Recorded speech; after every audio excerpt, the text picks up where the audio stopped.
Con ustedes, la periodista Carmen Enita Acevedo, en directo desde el estudio Roberto el Indio Acevedo.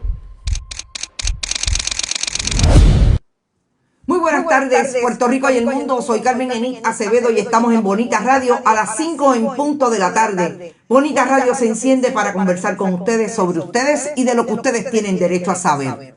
De lo que el periodismo independiente viene hablando hace por lo menos año y 3 meses. En verano del 2021, el nombre del Walter Pierluisi y CERN, primo hermano del gobernador de Puerto Rico, Pedro Pierluisi Urrutia, salió a relucir en quizás el movimiento que ha colocado a los puertorriqueños y los que residen en este país de frente a denunciar lo que está ocurriendo en el área de las costas de Puerto Rico. Rincón, Playa Los Almendros, Sol y Playa. En aquel momento, el gobernador de Puerto Rico negó que Walter Pierluisi y CERN fuera su primo hermano. Lejanos. Hoy dice que es el primo tercero porque el primo de su papá, el primo de su papá es el padre de Walter Pierluisi y CERN. Yo quiero empezar con eso porque Walter Pierluisi, de las investigaciones que realizáramos en el 2021, nos amenazó con demandarnos. Todavía estamos esperando la demanda de Walter Pierluisi sobre aquellas falsedades que dice que Bonita Radio y esta servidora dijeron en su momento. Hoy vamos a hablar qué es lo que está buscando la oficina del Inspector General en Vivienda Pública. Vamos a hablar de las monitorías y de las auditorías que ha sido parte, de las que ha sido parte las empresas, sobre todo American Management Corporation, la empresa que dirige Walter Pierluisi desde el 1995 y cuyo hermano es uno de los directivos a través de lo que se conoce como el encargado o gerente de inventario. Vamos a hablar de cómo se gerencian ese tipo de proyectos y hasta dónde están queriendo llegar las autoridades federales. ¿Y cuáles son las informaciones que hasta el momento se le ha pedido a través de una orden de allanamiento que se convirtió casi en una citación después que las autoridades llegaran y a las 5 de la mañana no encontraran a uno de los que se estaban buscando para que les dieran sus teléfonos? Importante, urgente, que se hable de este caso con toda la información que tenemos a la mano. Una pena que al gobernador de Puerto Rico no se le hicieron preguntas relacionadas sobre todo a cuándo es que va a establecer que este es el primo hermano que dirigía la campaña desde el punto de vista político, campaña del 2020, y el hermano de Walter Pierluisi, Eduardo Pierluisi y CERN, era el director de la avanzada. Vamos a hablar de todo esto y más tarde, 15, 20 minutos, quizás menos, vamos a tener a entrar a la compañera que ya está con nosotros, colaboradora y amiga, Brenda Reyes Tomasini, porque yo me imagino que Brenda tiene mucho que decir sobre la imagen de Pedro Pierluisi, sobre todo en este momento, vis a vis la conferencia de prensa de hace un momento y cómo manejó las preguntas de los periodistas, las pocas preguntas que se le hicieron sobre el tema. En el momento en que está en Puerto Rico, la secretaria Jennifer Granholm de Energía, que sabemos que también es atravesado, obviamente que pensábamos que íbamos a hablar solamente de eso con Brenda, pero no, vamos a tener que unirlo a esta investigación federal que obviamente acerca una vez más, se acerca a lo que ocurrió en la campaña del 2020. Yo quiero empezar por decir lo siguiente.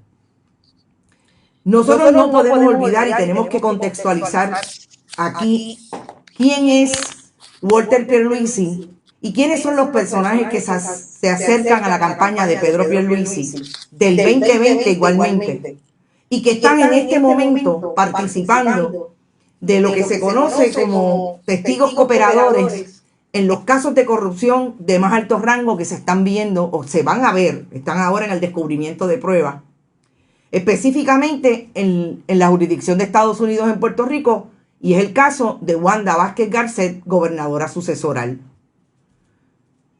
Uno de los principales, si no el principal testigo de ese caso entre la campaña de Pedro Pierluisi con el acusado en común o el elemento común, como siempre dijimos acá, de las investigaciones que habían con la campaña de Pedro Pierluisi, Salvemos a Puerto Rico, y las organizaciones que llenaron las arcas de Salvemos a Puerto Rico, y el interés en un momento dado de Wanda Vázquez Garcet de convertirse en la candidata del PNP en el 2020.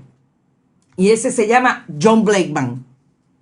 No es casualidad que hoy estemos viendo que una de las dos de las personas que estuvieron más cerca de Pedro Pierluisi en esa campaña del 2020, vamos a ponerle el organigrama para que ustedes lo tengan claro desde la campaña de Pedro Pierluisi. Esto no es un documento que hicimos nosotros en Canva, que hizo un artista gráfico. Este es el documento oficial de organigrama que trajo la campaña de Pedro Pierluisi en el 2020. Le pido al señor director que la coloque porque es súper importante que veamos ahí los nombres. No solamente, y voy a tener que lanzar esta pregunta porque lo llamé y no me contestó el teléfono al aire, y es que no solamente está Walter Pierluisi y Eduardo Pierluisi, Eduardo Pierluisi, déjenme verificar otra vez el nombre porque siempre es parte de lo que me pasa. Si el señor director lo puede poner en pantalla, yo podría manejarlo un poquito mejor, a ver si... ok, lo tengo aquí. Recordemos que el director de la avanzada es Eduardo Pierluisi Isern, el hermano de Walter Pierluisi. Walter Pierluisi Isern es el director político. Y yo tengo un nombre que no lo tengo confirmado, pero yo quisiera saber si el que aparece en este organigrama como director de finanzas y tesorero, Eduardo Ferrer, es el hermano de Héctor Ferrer, el hoy abogado de la corporación / Walter Pierluisi. Porque cuando yo vuelvo a ver este organigrama, oiga, lo he visto como 4 veces antes en diferentes investigaciones. De hecho, lo vi en el contexto de la investigación que saqué cuando Sol y Playa, en el 2021. Es la primera vez que yo me confronto con que ese director de finanzas y tesorero se llama Eduardo Ferrer. Y Eduardo Ferrer no es otro que el abogado socio de Osvaldo Carlos, que ahora comparece ante el allanamiento de esta mañana a las oficinas de American Management, la corporación que administra residenciales de vivienda pública, como el abogado de la corporación en un momento, y más tarde el compañero colega Julio Rivera Saniel dice que entiende que es el abogado de Walter Pierluisi. Yo lo llamé al licenciado Osvaldo Carlos, quien en otras ocasiones siempre ha colaborado con nosotros y me contesta las llamadas. Obviamente deberían estar en medio de hablar con sus clientes sobre este allanamiento. Ah, es otro Eduardo Ferrer. Perfecto. Gracias Maritza. Gracias por eso, porque me llamó la atención y cuando lo vi dije, no puede ser. Pues entonces no es el mismo Eduardo Ferrer. Eduardo Ferrer es el hermano de Héctor Ferrer, que es socio de Osvaldo Carlos, y estaba en esa conferencia de prensa improvisada que se dio allí frente a American Management. ¿Qué es lo que me parece más importante? No por información, sino por lo que empezó a trascender esta mañana. Que después los abogados corroboran de una manera bastante errática, cosa que yo nunca había visto en Osvaldo Carlos, que es un ex fiscal federal y un abogado con muchísimos casos de corrupción pública, entre otros el abogado del convicto ex secretario del Departamento de Educación, Víctor Fajardo. Que cuando los periodistas preguntan qué es lo que está pasando allí, por un lado hay un allanamiento, por otro lado dicen que es una citación porque la persona no le abría la puerta en Paseo del Bosque, una de las áreas de residencias de la urbanización Los Paseos en Río Piedra. Así es que ahí como que no estaba claro si ellos estaban claros de qué fue lo que fueron a hacer las autoridades federales allí. Fueron al unísono a la oficina de American Management porque habían ido antes supuestamente a otra propiedad, que no está claro cuál es la tercera propiedad, y habían ido a una residencia en Paseo del Bosque a las 5 de la mañana y no había nadie, o supuestamente no le abrieron la puerta. Eso no queda claro. Vamos de los hechos a la información que entonces tengo de qué podrían estar mirando las autoridades federales. El celular en casa del hermano, dice Maduro Clay Boni. Bueno, en efecto, los abogados corroboran y confirman que se incautaron de teléfonos celulares. Se incautaron de accesos a las computadoras. No me queda claro si se llevaron las computadoras, a juzgar por lo que sé de cómo manejan estos asuntos las autoridades federales. No, allí nadie fue, dame acceso. No, allí dame la computadora. Porque eso es Standard Operating Procedure, como dirían en country. Salimos de ahí, están los abogados manejando a sus clientes. Una de las cosas que se dice, y dice Osvaldo Carlos, es que supuestamente su cliente no tiene una residencia, Walter Pierluisi, fuera de Puerto Rico y que viaja muchísimo. Así que está entre allá y acá. Interesante. ¿Qué es lo que sabemos de lo que fueron a buscar las autoridades federales? Fueron a buscar todo lo que se relaciona con los registros de esa corporación que vive en un 90-95%, si no en un 100% de fondos federales. Walter Pierluisi creó American Management Corporation en el 1995, cuando la extinta Cruz, ese no es Walter, ese es Eduardo, cuando la extinta Cruz se eliminó, el síndico la liquidó, en parte por la corrupción, y finalmente se crearon las administraciones privadas de los residenciales públicos. El primer intento de la privatización y el que hasta hoy tenemos, ese modelo de privatización de residenciales públicos. Ahí están. Desde 1995 tiene diferentes, y se gana, eso es a competencia, la administración de diferentes residenciales. Hoy, ¿cuántos tiene? Debe tener como 12. Y los voy a buscar porque los tengo en una lista por acá. Entre ellos, definitivamente está el residencial La Rosaleda, Jardines de Monteatillo,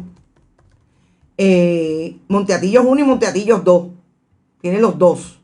Montepark también tiene Jardines del Paraíso, Villa Esperanza, Los Laureles, Leopoldo Figueroa, Beatriz Lasalle, Covadonga, Montepark, ya lo dije, Brisas de Cupey, Santa Elena, Antigua Vía, Los Lirios, Villa Andalucía 1 y 2, Park Court, Las Camelias, Vista Hermosa, Los Tres y Los Cedros. Interesante. San Juan, lo más que llega, San Juan a Trujillo Alto. Interesante, ¿verdad? Tiene por lo menos 22 residenciales públicos en el área de San Juan. ¿Qué es lo que nosotros investigamos en efecto? Que es una de las, yo voy a decir querella, pero vamos a decir que hay personas de la Administración de Vivienda Pública que es una agencia independiente, pero que está bajo la sombrilla del secretario del Departamento de Vivienda, William Rodríguez. Las quejas que hay de esa administración son varias y no son de ahora. Me dicen que llevan muchos años querellándose de diferentes asuntos, pero entre otros, que está raro los desembolsos de dinero y el gasto que tienen esos operadores. Esas administraciones tienen que regirse como todo el que recibe fondos federales por unas monitorías, unas auditorías, y no salen tan bien en esas auditorías. Nunca en administraciones del Partido Nuevo Progresista le han quitado los contratos. Nunca. Siempre los han tenido.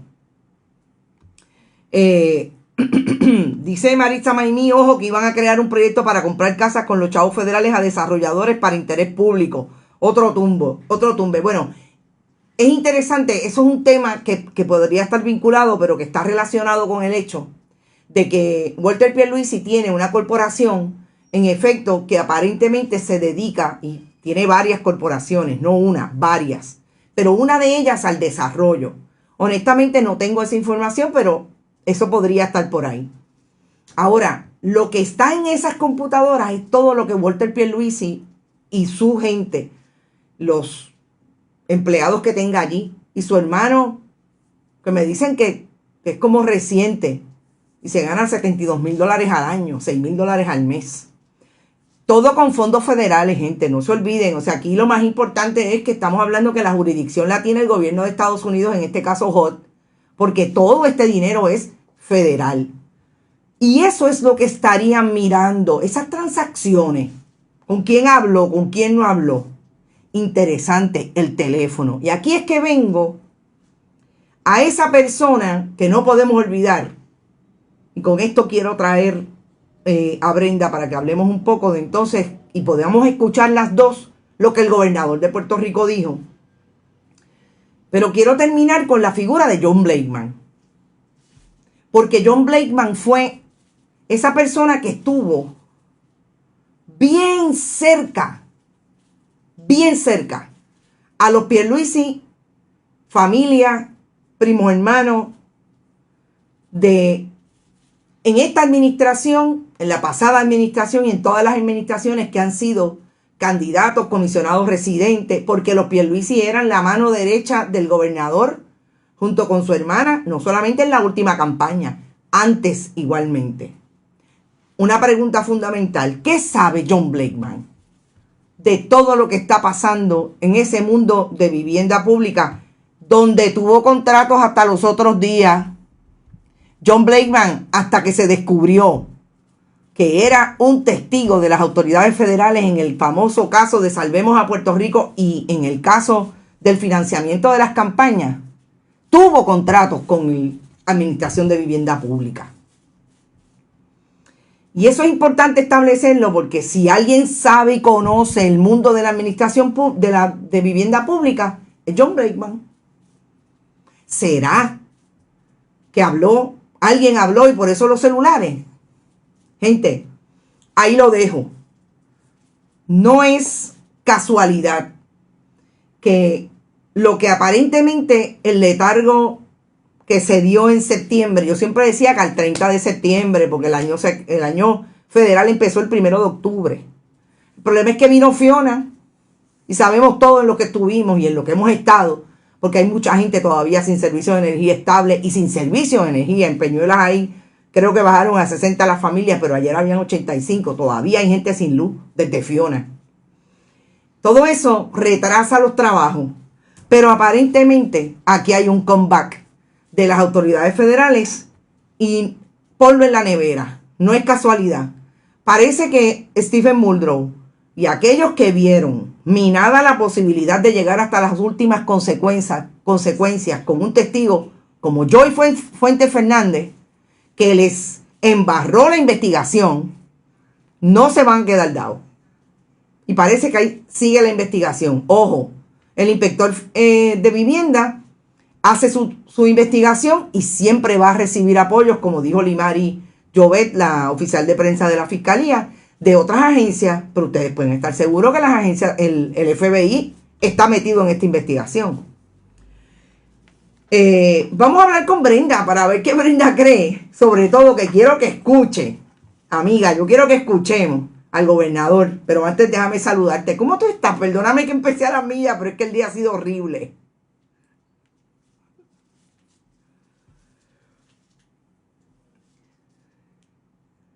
Está bien, tranquila.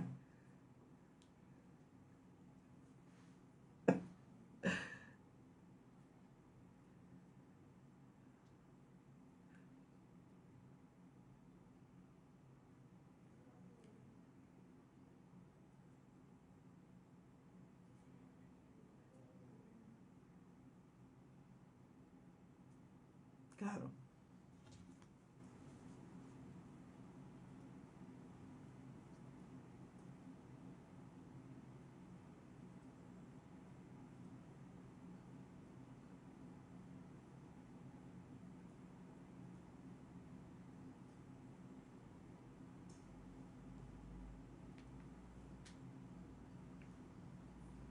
de tener los otros tres. ¿Y aquí qué está pasando? Tenemos el apellido Pierluisi como eje principal de una investigación. Entonces podemos claramente ver esa pirámide que se establece a nivel social. Arriba están los pocos, abajo están los muchos, que es el pueblo.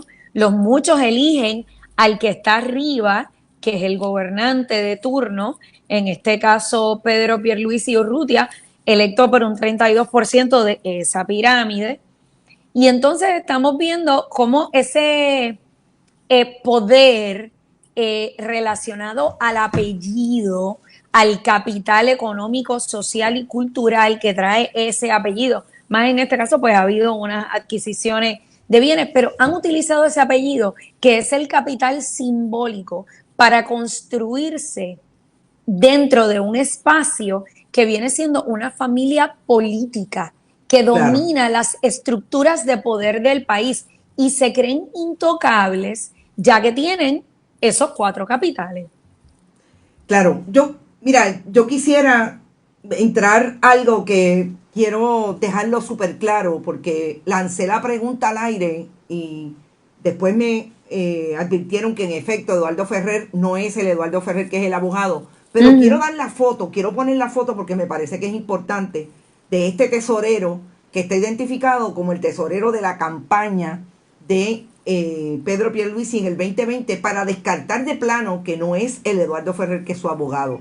Me parece que es importante porque a mí la figura de Eduardo Ferrer como un ex popular, porque de verdad yo pensaría que después de todas las cosas que lo estamos viendo, incluso con negocios con la actual administración de San Juan, la administración de Pedro Pierluisi, pues pensaría que dejó de ser popular, como dice Manuel Natal, y que de hecho hay ahí un asunto entre ellos de lo que se dice de unos y otros, pero bueno, eso ya está claro, lo quería dejar ahí. Mira, Brenda, yo creo que cuando tú hablas de la teoría no hay otra cosa que a mí me fascine más que traerla y aplicarla y sobre todo hacer el análisis desde donde tú estás haciéndolo, porque me parece que tienes razón, hay una, más allá de lo que nos puede decir nuestra suspicacia, yo creo que el gobernador ha dejado de establecer lo que son las distancias de la institucionalidad con ese asunto de jerarquización del poder como tú lo traes. Y fíjate que en este caso, y yo quiero que vayamos a esto y entonces escuchamos al gobernador. En este caso, nosotros estamos viendo que desde el 2021, cuando nosotros sacamos la información y trajimos a Walter Pierluisi, lo traímos en profundidad porque ese es nuestro trabajo como periodista. Y le sacamos todo el pedigrí desde los 90 que adquirió esa propiedad en desarrollo con el que era alcalde en ese momento, que era el dueño de los terrenos, que desarrolló los terrenos y que más tarde se convirtió en un alcalde convicto por corrupción. Eso fue lo que no le gustó a Walter Pierluisi. Pero todo eso se da. ¿Qué hace el gobernador cuando yo le pregunto en la Fortaleza en aquel momento? Negar que es su primo, un primo lejano. Pero hay otra cosa más importante. Fíjate que el gobernador negó en aquel momento que el que el permiso de construcción para aquel desarrollo ilegal en la zona marítimo terrestre de la playa de Los Almendros lo haya otorgado su administración. Nosotros le presentamos el documento. Mira, Carmen, y discúlpame, pero es que tengo una pequeña situación aquí. No, está bien, te vamos a escuchar. No tienes que entrar hasta que tú lo resuelvas, pero por lo menos te escuchamos. Mira, yo creo que lo que está pasando aquí, o sea, y lo voy a hacer en el análisis, ¿no? De relaciones públicas y de estrategia de comunicación. Yo creo que aquí hay una situación y es que se está tratando de evitar responder preguntas. O sea, yo creo que eso es lo más importante. Aquí se está evitando y vamos a volver a estas teorías, donde en esas teorías estamos hablando que hay un poder, que ese poder está siendo utilizado a través, ¿verdad? Y se está sacando partido y provecho del apellido Pierluisi. Ellos quieren negar lo que está pasando a toda costa. No quieren dar la cara, no quieren responder. se creen que están por encima de la ley. Y no olvidemos que la familia Pierluisi, como fueron los disturbios que llevaron al asesinato de Adolfina Villanueva, cuando el padre del actual gobernador era el secretario de la vivienda del Estado Libre Asociado de Puerto Rico bajo la incumbencia de Carlos Romero Barceló. Yo creo que ahí es que tenemos que empezar, por eso te hablé de la historia. Yo creo que ahí es que tenemos que empezar, porque ahí es donde empieza la historia de esta familia en la política.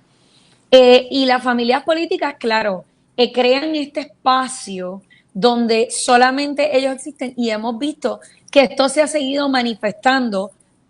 Algo tan reciente como esta semana se señala a Caridad Pierluisi en un foro como governor.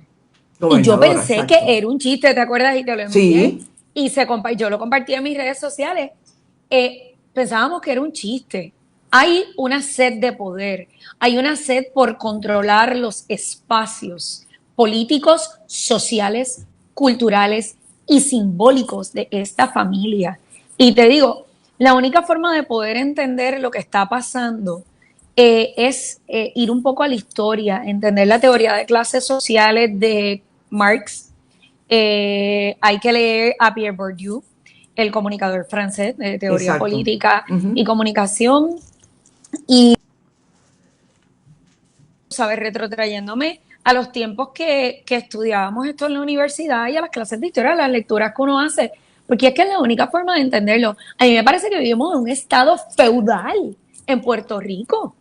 O sea, no hemos salido de esa pirámide de hay una estructura donde arriba hay mucho poder y abajo estamos los pocos.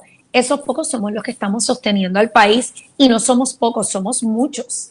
Y tiene que haber una distribución efectiva de poder. Y con esta familia lo que se está viendo es que Puerto Rico cada día más asemeja una nación feudal. Así es, y yo quiero ir por las imágenes para entonces escuchar al gobernador y que después vengamos al análisis. Sí, claro. Vamos a ir a las imágenes y le pido al señor director que las distribuya como le entienda, todas las imágenes que hemos conseguido. Y yo quiero que sepan que nosotros, desde aquel momento en que Walter Pierluisi nos amenazó y nos dijo que nos iba a demandar, etcétera, etcétera, en el 2021, recibimos muchísima información de personas que obviamente han tenido acceso a esa familia. Personas que están igualmente sorprendidas con tantas cosas que han ocurrido y que mencionan repetidamente el nombre de los Pierluisi. Esta es una imagen que sale de la campaña del 2020, que también ha recorrido, no es solamente mía, diferentes medios de comunicación la han colocado, que este es Eduardo Pierluisi, precisamente esa misma persona que vieron con camisa amarilla más tarde, antes, en la campaña, y era su director de avanzada. Aquí en esta foto está con el gobernador de espaldas, está con el Primitivo Aponte, José Aponte, el que era presidente de la Cámara, y atrás está un legislador que olvido su nombre, pero era legislador en esa campaña del 2009, esto es una foto del 2009, cuando era gobernador Luis Fortuño, y comisionado residente Pedro Pierluisi. Esta es la foto de esa misma persona, el hermano de Walter Pierluisi, Eduardo. Pero esta foto que nosotros vamos a mostrar ahora, que hemos tapado los rostros de cuatro personas que honestamente no nos interesa traer, porque no son personas que están en la discusión pública en este momento y son familia de la familia Pierluisi, primos igualmente. Es una foto tan vieja que no hay manera de que Pedro Pierluisi diga que este primo tan lejano que él no lo conoce. Esta es una foto en que está Pedro Pierluisi, evidentemente con 30, quizás 25 años menos, y su primo Walter Pierluisi igualmente 25 o 30 años menos. No. Estos no son los primos lejanos, no son los primos que, como yo tengo primos que no los veo en 5 o 6 años, no. Estos son primos que trabajan en la campaña, estos son primos que Walter Pierluisi va hasta medios de comunicación porque a la familia Pierluisi le consigue entrar. O sea, por favor. Y eso lo vimos claramente. Ojo, y ahora vamos a ir a, que también es parte de las investigaciones que rodean esta nueva investigación. Vamos a ir a este organigrama de campaña y vamos a ver, y esto es en el 2016, este es la campaña del 2016 y del 2020 algunos se repitieron. Fíjense en este organigrama quién era el director de campaña en el 2016, Néstor Aponte. ¿Quién era el director ejecutivo de la campaña en el 2016? Alejandro Figueroa. Alejandro Figueroa, el mismo que hoy sabemos que fue uno de los que cooperó y que está cooperando o cooperaba en la investigación de Salvemos a Puerto Rico. Sí, campaña de Pedro Pierluisi. Ramón Rosario, el director de plataforma en el 2016. Sabemos en qué ha quedado Ramón Rosario, es ahora uno de los fotutos de los medios tradicionales. Andrés Guillemar Noble. Esto es 2016. Y de los otros, en el caso de Eduardo Ferrer, el que en efecto fue el tesorero de la campaña del 2016, que repitió aparentemente en la campaña del 2020, importante porque no es Eduardo Ferrer su abogado. Y todo esto para decir que aquí nada es casualidad. No aparece John Blakeman porque John Blakeman nunca dio cara. Y eso es una de las áreas más interesantes. Fíjense cómo también repite Walter Pierluisi, era director político en el 2020, pero en el 2016 era director de operaciones de campo. Y yo quiero que entonces vayamos al video. Vamos al video de cómo el gobernador contesta hoy. Y se trata de zafar una vez más de la relación cercana que tiene con los dos primos que hoy están siendo investigados por las autoridades federales. El allanamiento de Sí, yo realmente no tengo detalles sobre ese asunto. Por lo que vi en los medios, estamos hablando de la residencia de Eduardo Pierluisi, quien es un pariente mío, específicamente su padre, Walter Pierluisi, que en paz descanse, era primo hermano de mi padre. Así que pues somos primos terceros, así que confirmo que sí es pariente, pero no tengo información alguna sobre el motivo del allanamiento, quién es la tarjeta o el objetivo de esa investigación que aparentemente está en curso. No tengo detalle alguno. ¿El FBI se comunicó con usted en alguna forma? No, y esa no es la práctica de la agencia del FBI. Pero lo que sí puedo decir es que mi administración siempre coopera plenamente con las autoridades federales de ley y orden, sin excepción. Así que en ese asunto, que otra vez no tengo información alguna, al igual que en cualquier otra investigación federal, mi administración va a cooperar a cabalidad. ¿No le preocupa de forma alguna la cercanía de él No, en términos sanguíneos? en lo más mínimo, porque otra vez no tengo los detalles de ese asunto, no sé ni tan siquiera quién es que están investigando, pero no, en lo más mínimo. ¿Usted ha visitado esa propiedad? No me he comunicado con él, no. Lo que sé es lo que vi en los medios y lo que les estoy diciendo ahora. ¿Le preocupa que visitado esa propiedad antes? Bueno, yo quisiera que empezara Brenda, y tú me dijeras, Brenda, tu impresión inicial de las palabras y la expresión del gobernador.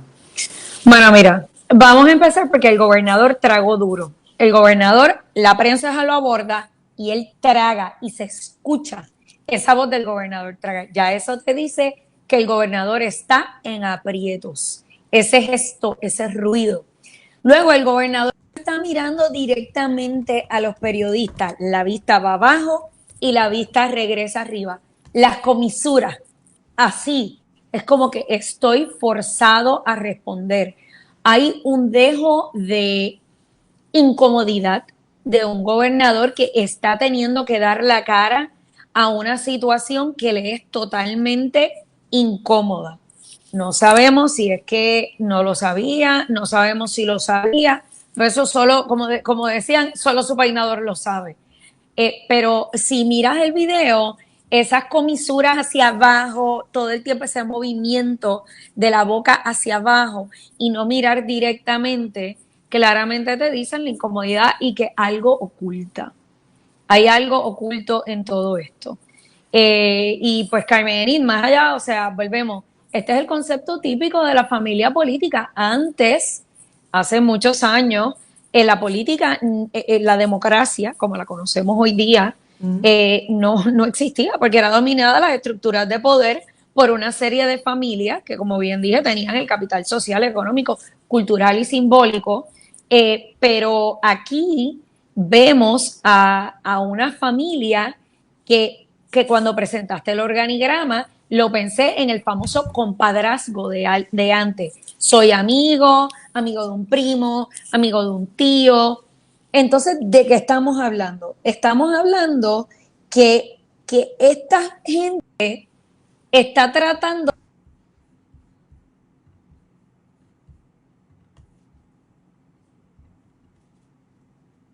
Claro. No es la excepción, porque lo hemos visto no en una, ni dos, ni tres, sino en más de 10 alcaldías en Puerto Rico. Así que estamos hablando de lo mismo. Estamos hablando de lo mismo y fíjate qué interesante que el gobernador lo único que se atreve a recalcar es que su administración coopera con las autoridades federales. No le queda de otra. Y eso es terrible y qué bueno que tenemos esta imagen de cuando vino el presidente Biden.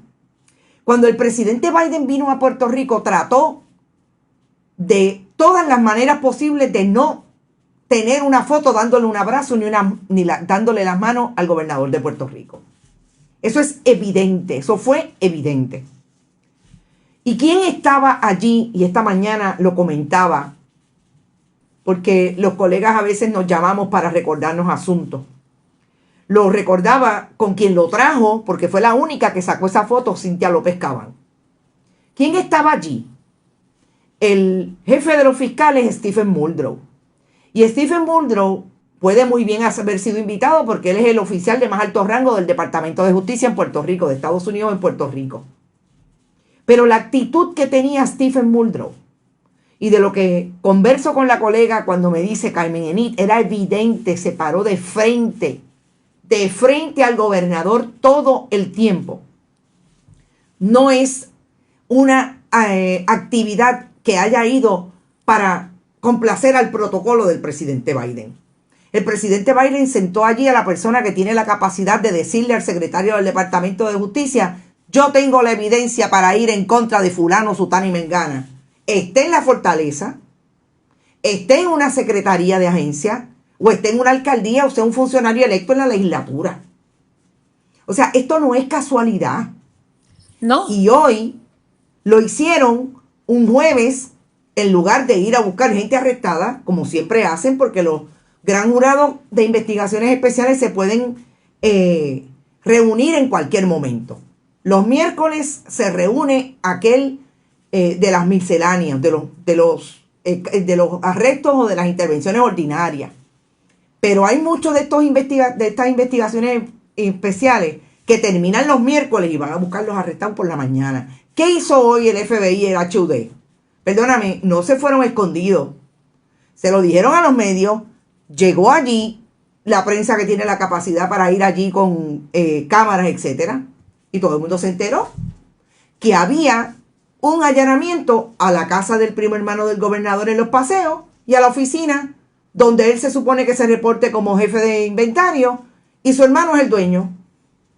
Y entonces, ¿casualidad? No.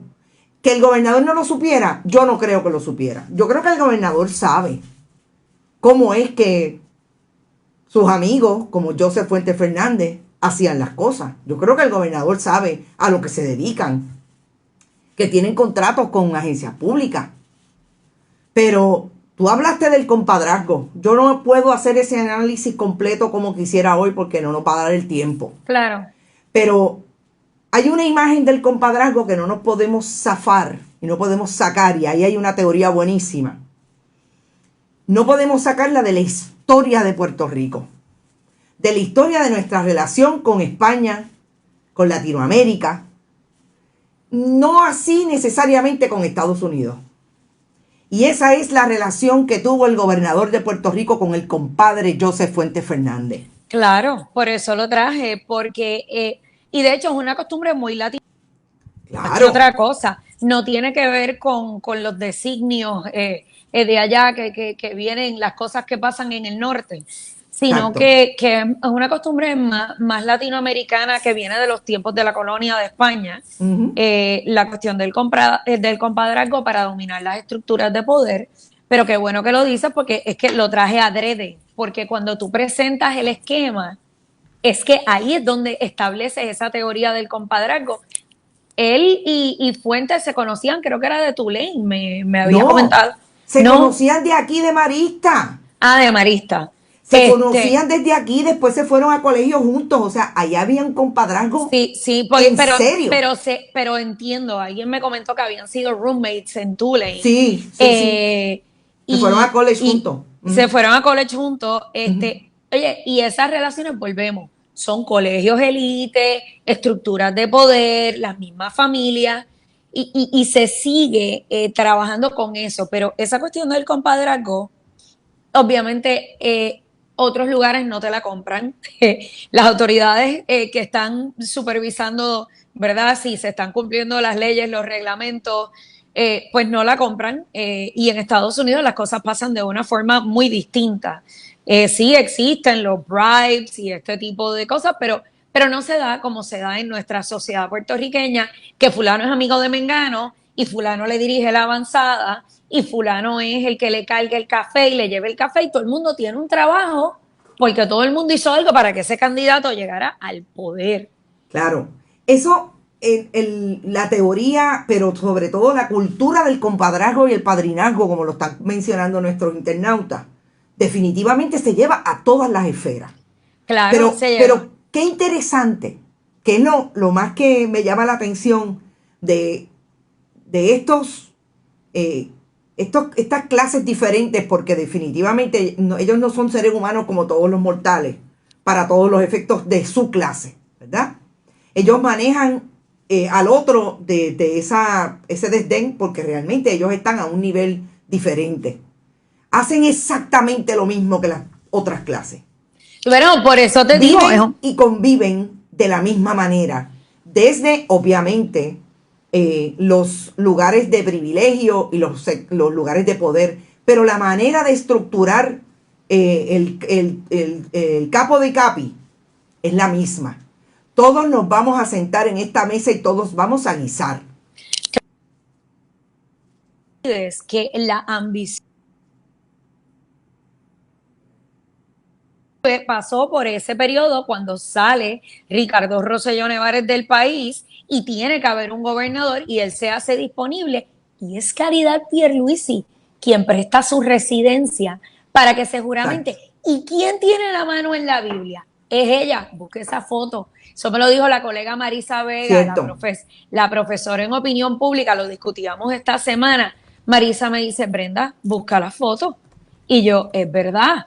Quien tiene la mano en la Biblia, porque hablábamos de la situación esta de governor, que nosotras pensábamos que era un chiste, porque esto es publicidad y está en redes y está errada, totalmente errada. Y de hecho, solamente se corrigió una parte de la publicidad, no se corrigió la otra. Y tú sabes que a Soto Boche lo que se dice es que ella es la gobernadora, que ella es la que está.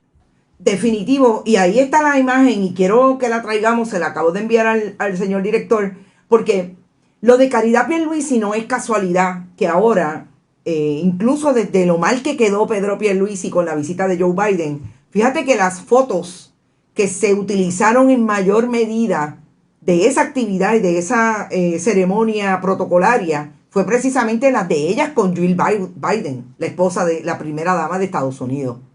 O sea, y esto no es casualidad, como dicen nuestros internautas, que ahora estemos viendo que hay diferentes actividades, en este caso el Foro Económico de Mujeres, y a quien presentan como gobernadora es a Caridad Pierluisi. Esa es la imagen. precisamente trayendo el poder que tiene Caridad Pierluisi en la gobernación del gobernador del 32%, después que lo hizo jurar en su casa, con la que entonces era jueza del Tribunal de Apelaciones, que hoy es la vicealcaldesa de Guaynabo. O sea, fíjate cómo todo se queda en familia, todo se queda entre hermanos, entre compadres. ¿Quiénes dominan el mundo de la administración de vivienda pública en San Juan? ¿Tú te crees que es casualidad que le hayan dado a American Management la administración de los residenciales públicos de por lo menos 16 residenciales públicos en San Juan? No. ¿Dónde busca el Partido Nuevo Progresista los votos? En los residenciales públicos en San Juan.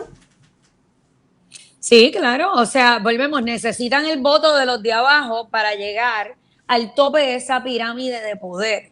Necesitan llegar a los muchos para llegar arriba. Pero entonces se convierten en lo que muchas veces tú y yo hemos hablado, que es lo aspiracional, para que los muchos, ellos se distancian para que los muchos quieran ser como ellos.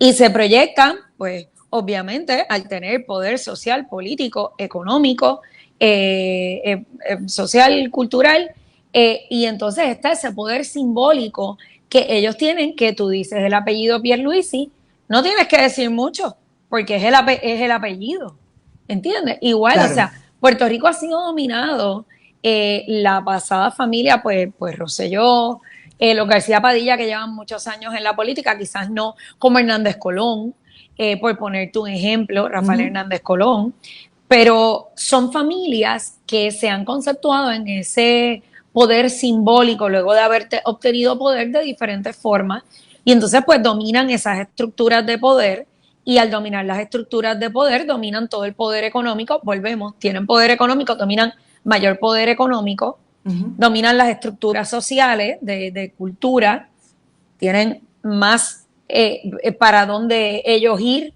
y la cuestión esta filantrópica, que yo digo que a veces puede ser un poco hipócrita, la parte de la filantropía, porque sabemos que muchas veces la filantropía es una forma de evitar el pago de impuestos.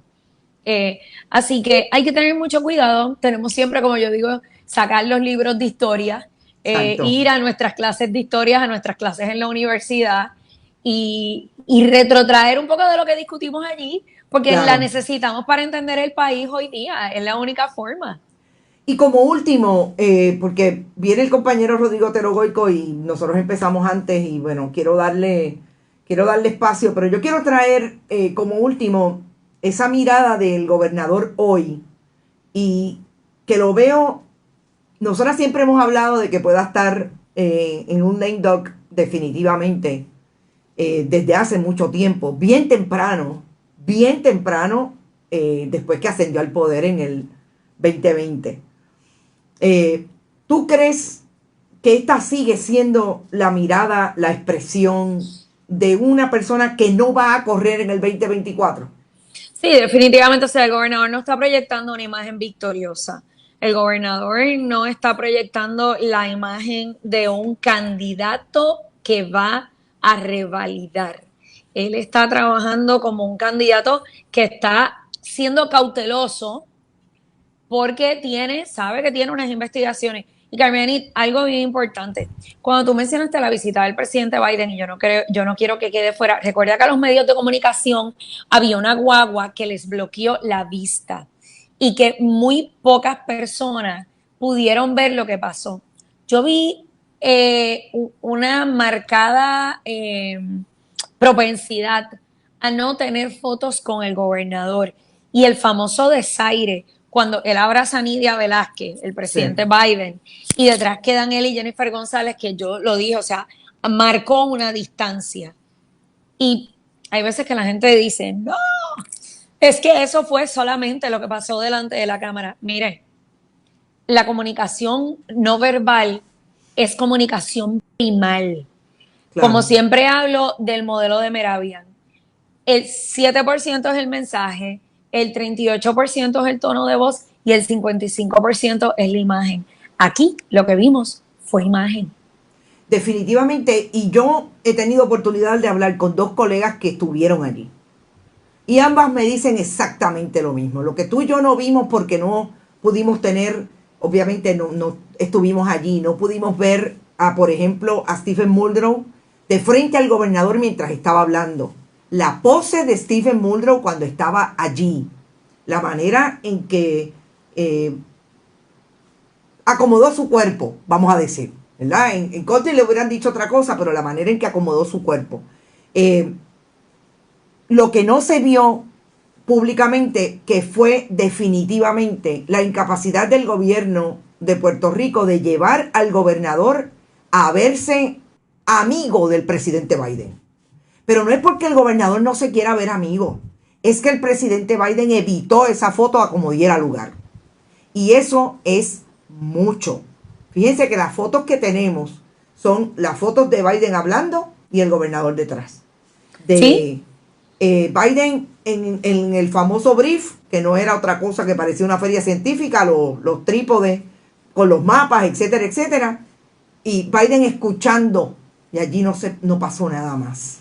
No había camaradería, no había preocupación, por lo menos, que lo pudiéramos denotar, de que, caramba, ¿dónde está Puerto Rico? No, a mí me parece que aquí llegó la gente con, vámonos rápido, que no vaya a ser que nos vayan a acusar a nosotros también.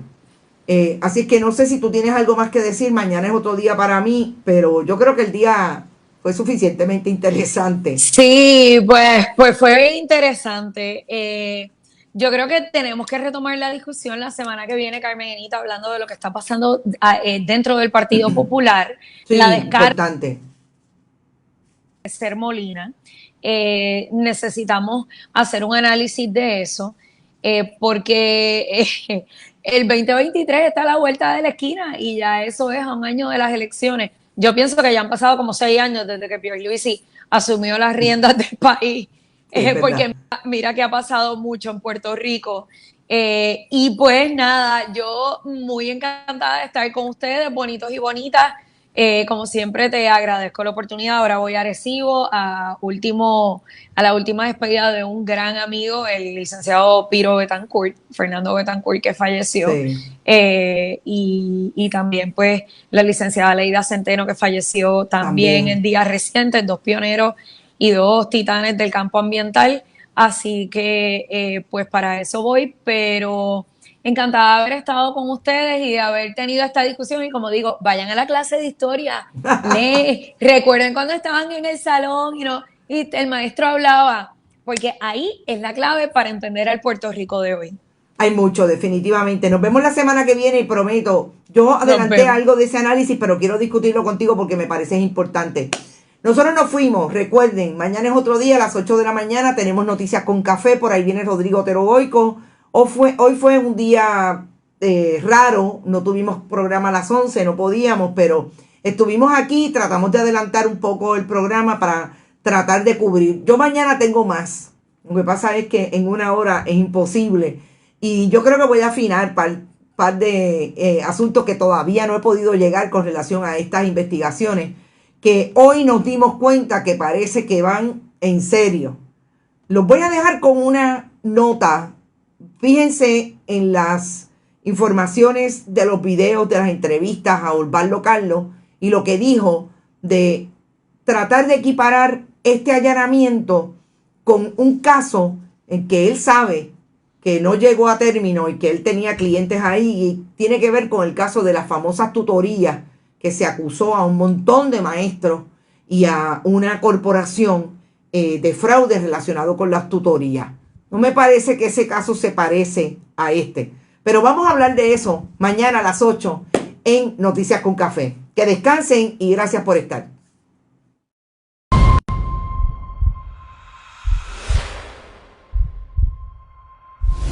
Este programa fue traído a ustedes por Cooperativa de Juana Díaz. Somos parte de ti. Y Vega Coop, de tu lado siempre. No olvide que puedes realizar sus donaciones a través de ATH Móvil en la sección de negocios como Fundación Periodismo 21. O puede acceder a nuestra página de internet bonitaradio.net y donar a través de PayPal o tarjetas de crédito. También puede enviar cheques o giros postales a nombre de la Fundación Periodismo Siglo XXI, PMB 284, P.O. Box 194000, San Juan, Puerto Rico 00919-4000. Bonita Radio, esto no es un cuento, esta es la verdad.